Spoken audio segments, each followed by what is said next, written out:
Hello, my name is Avery and today we'll be briefly discussing heuristics.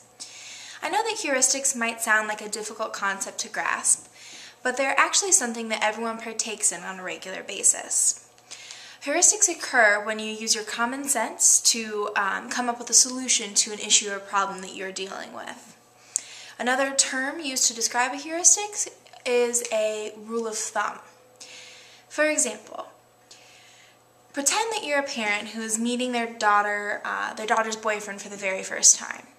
He pulls up on his motorcycle, and when he gets off the motorcycle, he's wearing tight leather pants, he has long hair, and he is got his ears pierced. You immediately jump to the conclusion that he is a bad seed, and you forbid your daughter from seeing him. While in many cases, heuristics can be very effective in solving an issue, they are definitely not foolproof. They can lead to very serious mistakes.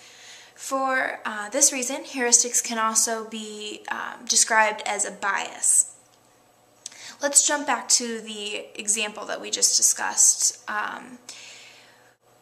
Let's say the boy that your daughter is dating is actually very religious. He has a 4.0 GPA and he is Ivy League bound. You would not know any of these things because your jump to conclusions prevented you from learning any facts about him. Facts that could have actually made you consider him to be a proper candidate for your daughter. This would be an example of an error that has occurred in a heuristic. There are several very important heuristics that you should learn about, such as the escalation of commitment heuristic, the anchoring and adjustment heuristic, the availability heuristic, and actually very many more out there. Today, however, we will only be focusing on one of the heuristics that I just listed, the escalation of commitment.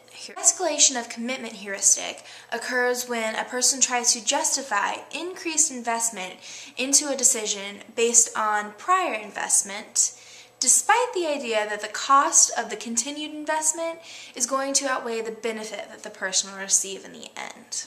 Escalation of commitment heuristic with another example.